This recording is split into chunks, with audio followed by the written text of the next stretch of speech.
Turminha boa da nossa educação de jovens e adultos, sejam bem-vindos a mais uma aula de História. Eu sou o professor Ananias Carvalho, seu professor de História. Falarei agora qual é o tema de nossa aula. Vamos lá, galera. Aula de número 5, objeto de conhecimento, a arqueologia brasileira, descobertas recentes, detalhamento, o que se sabe sobre os paleoíndios, a presença humana na Amazônia e a formação de sociedades complexas. A gente vai, então, estudar um pouquinho sobre essa complexidade da Amazônia, das sociedades amazônicas, enfocando primeiramente na pré-história brasileira e, posteriormente, a gente vai conhecer também a pré-história da Amazônia. Beleza, galera? Sem mais conversas, sem mais delongas, vamos à nossa aula. Estou aqui num cenário bastante peculiar para a gente falar um pouquinho sobre a pré-história brasileira. Só lembrando, tá, gente? Quando a gente fala de pré-história, é basicamente para fins didáticos. Inclusive, esse termo pré-história, para designar as sociedades pré-colombianas e pré-cabralinas, quer dizer, antes da chegada do europeu aqui nas Américas, ela é até mesmo contestada por alguns historiadores que veem nessa nomenclatura de pré-história um termo bem eurocêntrico, ou seja, um termo que vem da Europa e é empregado para cá. A gente sabe que esse termo pré-história ele vai ser utilizado nessa aula justamente para fins didáticos, para melhorar a nossa compreensão sobre esse momento histórico que a gente vai começar a aprofundar agora. Antes de mais nada, é interessante falar que a sociedade pré-história brasileira e também amazônica, ela é caracterizada ali pela megafauna, gente. Pelo surgimento de mamíferos gigantes e também outros animais de grande porte, galera. E estamos aqui do lado da preguiça gigante e também aqui atrás de um jacaré também gigante. Gente, a pré-história brasileira, ela tem essa característica, tá, gente? De conviver com os primeiros seres humanos, eles também conviveram com a megafauna, estavam no seu cotidiano e essa megafauna ao longo das eras elas foram sendo cada vez mais extintas, prevalecendo a teoria ali da evolução, até chegar na fauna amazônica e também brasileira que a gente conhece hoje. Mas para a gente começar a nossa aula, nada melhor do que trazê-los aqui para também agraciar a nossa aula, para que vocês entendam que na pré-história amazônica, nas chamadas eras quaternárias, existiam ali os chamados mamíferos gigantes, a megafauna da Amazônia e também daqui do Brasil, por que não dizer do Brasil inteiro, beleza, gente? Vamos então começar a estudar nesse momento a pré-história brasileira. Vamos lá, gente, com o texto.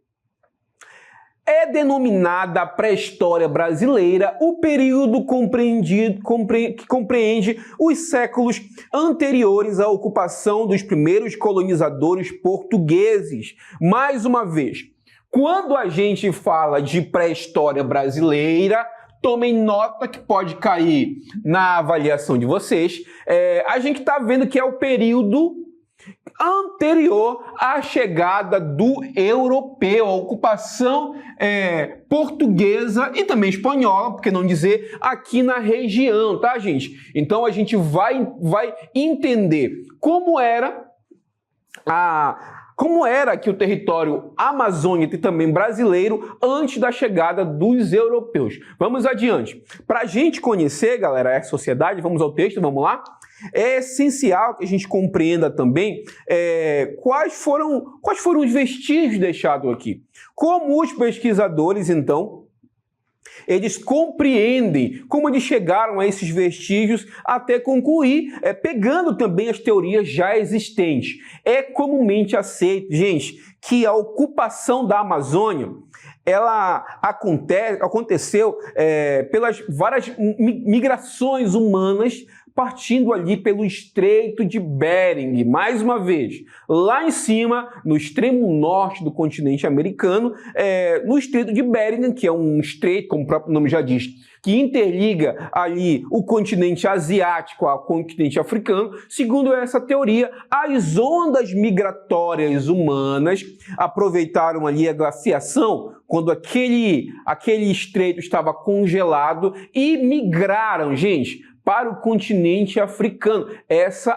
Para o continente americano. Essa é uma teoria bastante aceita, mais aceita, muito embora tenha outras teorias, como a própria teoria malaio-polinésia, que diz que as migrações vieram pelo Oceano Pacífico, passando ali na região da Polinésia. Gente, existem várias teorias, mas a mais aceita é a teoria do Estreito de Bering, para compreender a ocupação da Amazônia. Primeiramente, muitas teorias dizem que o homem americano, por assim dizer, ele possui cerca de 12 mil anos atrás, que vieram para ocupar esse território. Mas outras teorias dizem que é ainda mais antiga a ocupação humana. E, gente, o estudo de sítios arqueológicos, ele é essencial para a gente compreender a ocupação humana no Brasil. Beleza, gente? E afinal de contas, professor, o que são sítios arqueológicos?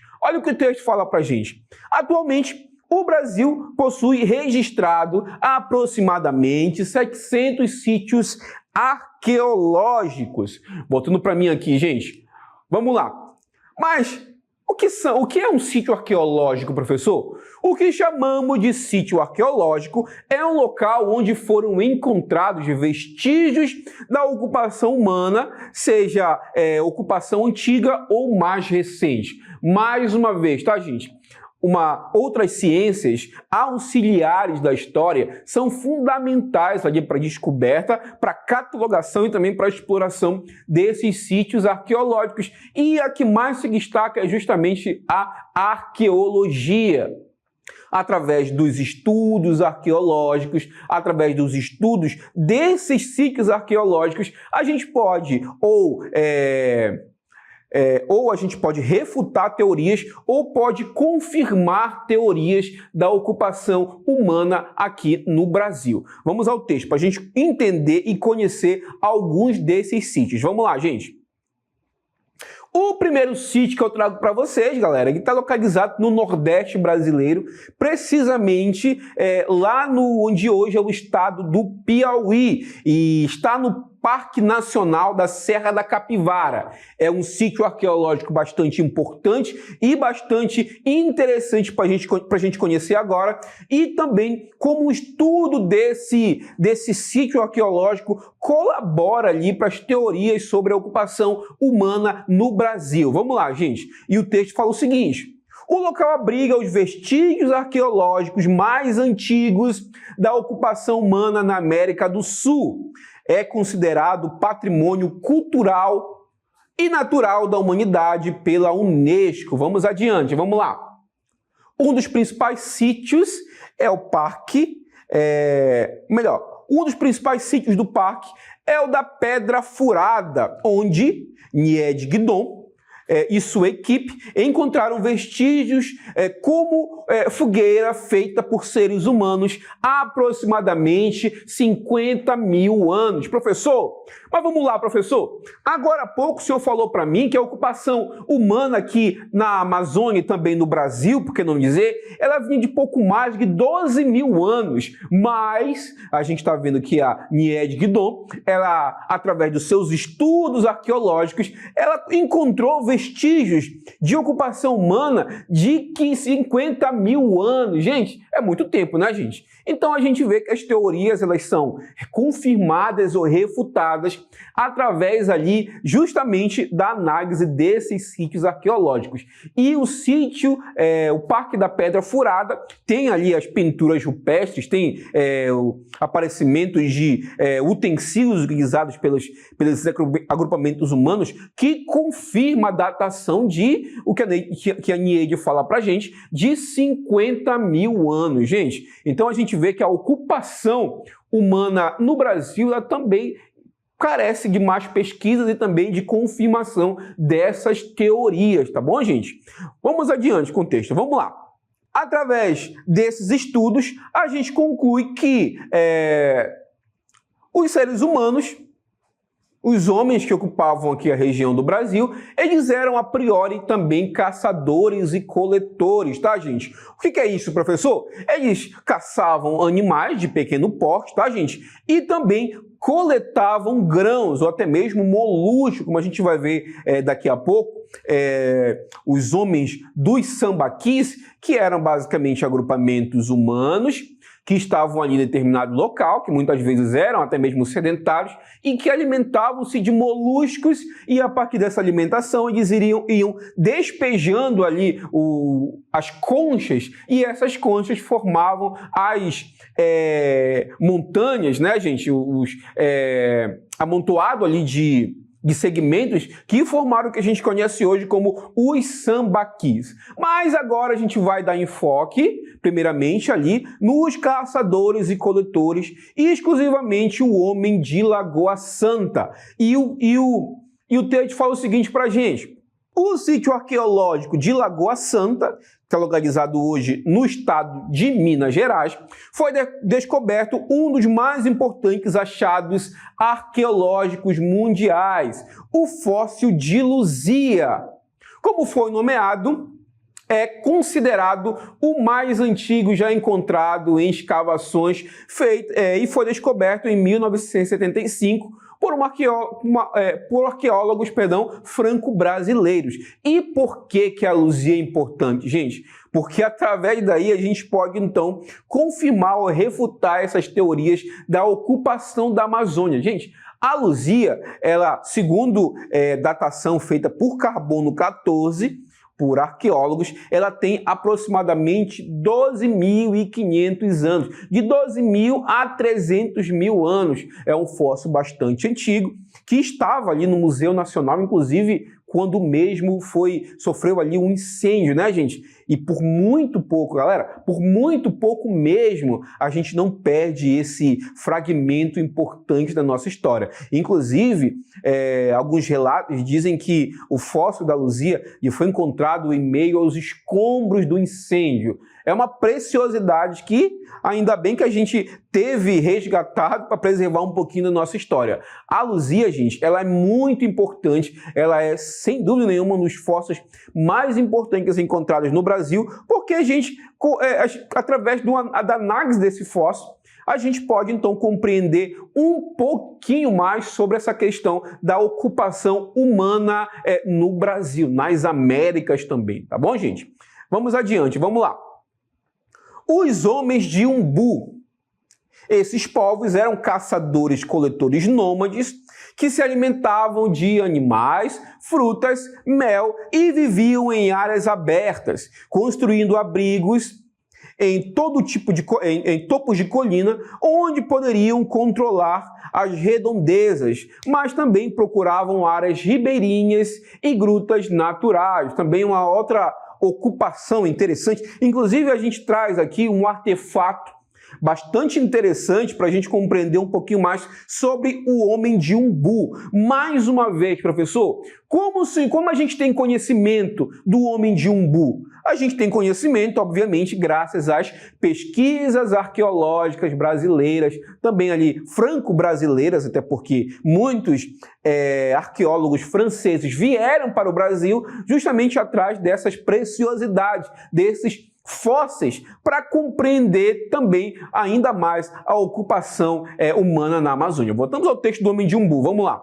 A gente também sabe, através dessas pesquisas, que esse homem de Umbu era caçador e coletor nômade. Mais uma vez aqui, caçador e coletor. Estes povos eram caçadores e coletores nômades que se alimentavam de animais, justamente caçavam animais de pequeno porte, frutas, mel e viviam em áreas abertas, construindo abrigos em topos de colinas, onde poderiam controlar as redondezas, mas também procuravam áreas ribeirinhas, ou seja, na margem dos rios, Para a obtenção, galera, de alimento, essa região era fundamental e muito importante. Eles não tinham ainda o controle da agricultura, não eram sociedades complexas no que diz respeito ali à hierarquização, mas é muito importante a gente conhecê-los,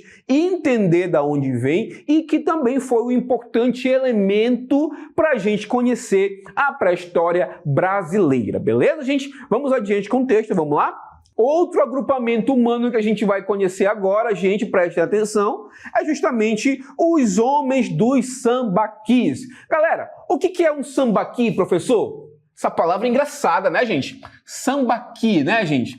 Sambaqui é um termo que deriva ali do dialeto tupi-guarani, que significa justamente amontoado de conchas, um monte de conchas. E por que a gente acha importante, galera, a gente entender os homens dos sambaquis? Porque eles eram, galera, um agrupamento humano que, muito embora também seja caçador e coletor, mas eles começaram então a sedentarizar-se, principalmente na região litorânea, porque nesse meio, nesse espaço, eles tinham ali a obtenção de alimento com fartura e facilidade, tá, gente? Era fácil encontrar alimento ali na região do litoral brasileiro. Eles se alimentavam, gente, principalmente de conchas, de moluscos, e as conchas desses moluscos, eles estavam ali justamente amontoados, e esse amontoado de conchas,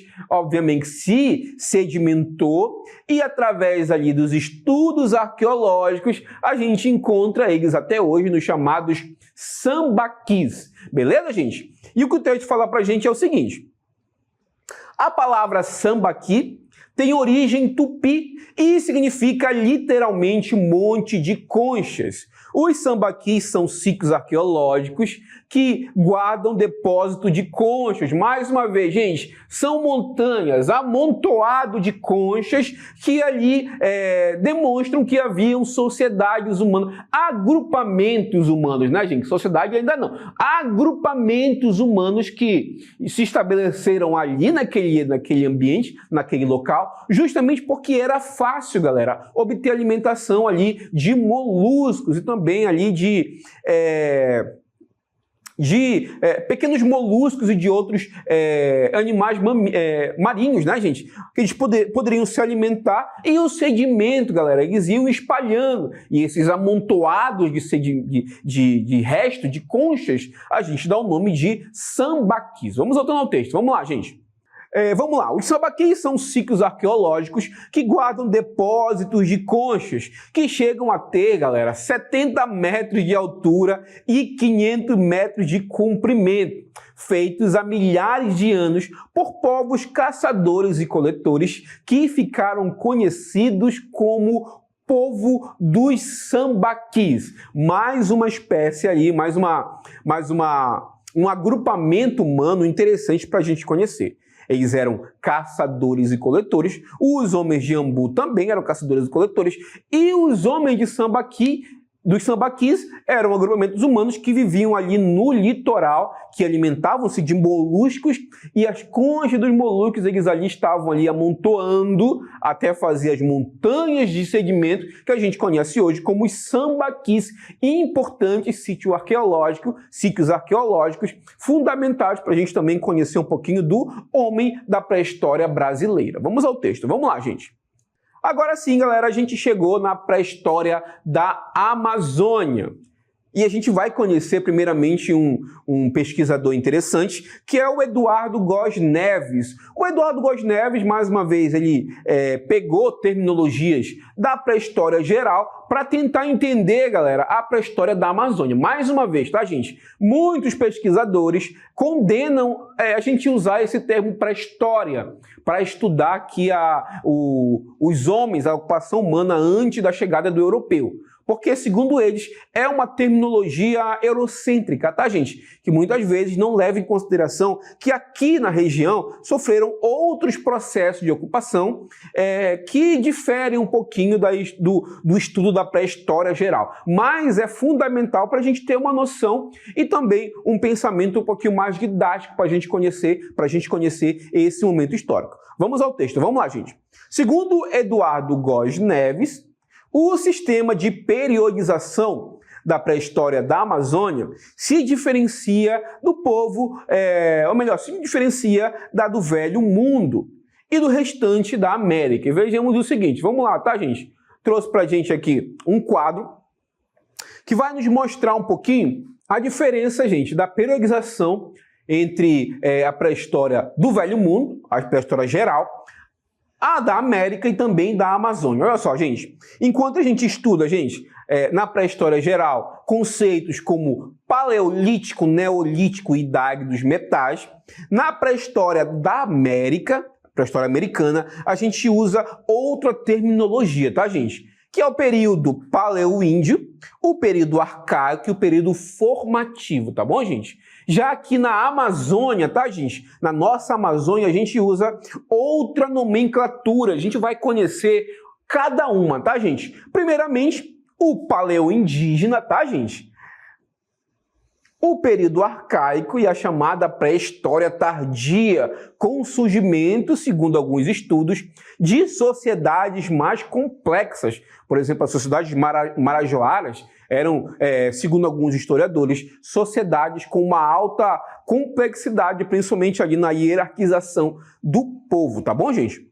Vamos passar a conhecer nesse momento algumas sociedades e essa periodização da Amazônia para entendermos aí sim a pré-história amazônica. Vamos lá, primeiramente a gente vai conhecer a fase paleoindígena, que caracteriza ali entre 11.200 a.C.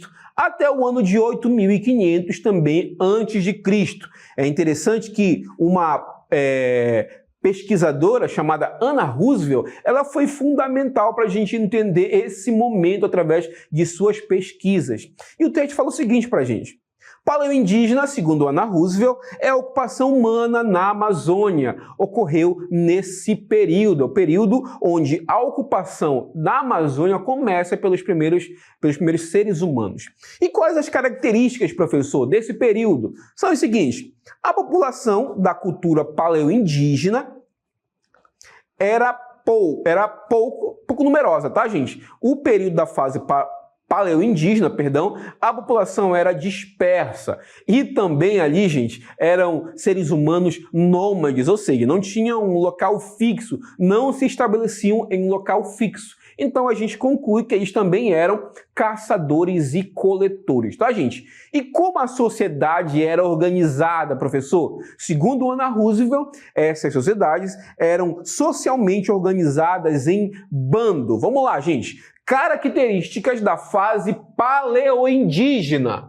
Primeiramente, vamos lá de novo, população da cultura paleoindígena era pouco numerosa, era uma população dispersa, eram nômades, ou seja, eram também caçadores e coletores, e organizada socialmente em bandos. Beleza, gente? Então a gente vê que essas aqui são as características da fase paleoindígena. Vamos conhecer agora o período arcaico. Vamos lá, gente. O período arcaico, ele, segundo os pesquisadores, ele vai de 7.500 a.C. até o ano 1000 a.C. Observação, data deste período, as cerâmicas marajoaras, tá, gente? Tão famosas cerâmicas marajoaras, que eram feitas tanto para utensílios como também para servir de urnas funerárias. A gente vê que as sociedades elas começam agora a agrupar-se de forma um pouquinho mais complexa, tá, gente? E hierarquizando-se aos poucos.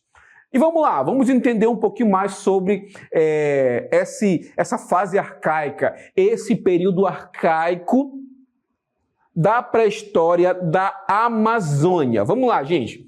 De acordo com o arqueólogo Pedro Ignácio Schmidt, a cultura dessa fase seria mais diversificada do que a fase paleoindígena.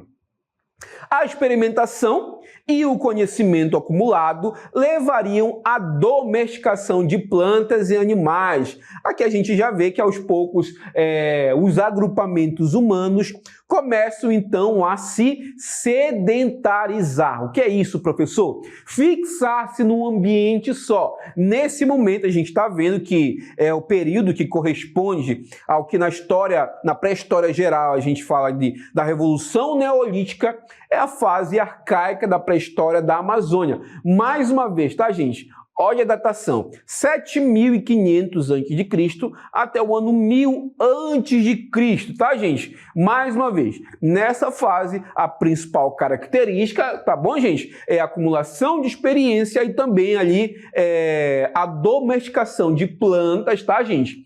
E de animais. Olha só, gente, quando a gente fala de domesticação de plantas, tá muito do nosso cotidiano, tá, gente? Um exemplo que eu dou para vocês é a mandioca braba, tá, gente? A mandioca braba, ela é uma planta domesticada, porque a gente sabe que ela é uma planta altamente tóxica.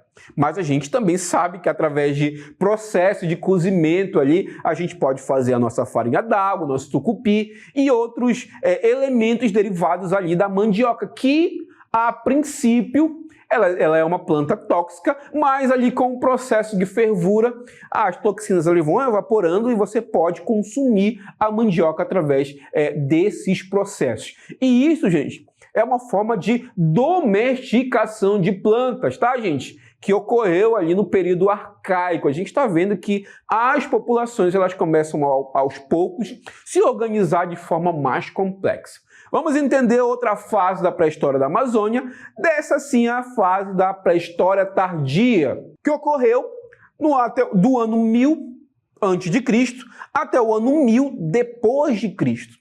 Essa fase é caracterizada pelo surgimento de sociedades indígenas com grau de complexidade, os chamados cacicados complexos na Amazônia. O que são cacicados complexos na Amazônia, galera? São sociedades com grau de hierarquização, com grau de complexidade um pouco mais elevado do que as sociedades que a gente conheceu nas fases anteriores. Sociedades organizadas politicamente. E a gente vê que nesse período essas sociedades elas surgem na Amazônia, tá bom, gente? A gente vê que com a chegada do europeu, várias populações indígenas diferem um das outras. A gente vê também, um exemplo que eu dou para vocês, os índios, ou mágua, ou cambebas, que eram indígenas, tá bom, gente? Os indígenas, o grupamento indígena cambeba ou mágua, eles eram organizados socialmente de forma ali impressionante, que impressionou até os próprios colonizadores, porque eles eram agrupamentos indígenas que eram comerciantes natos, que faziam comércio do que a gente conhecia como a Grande Interlândia, né, gente?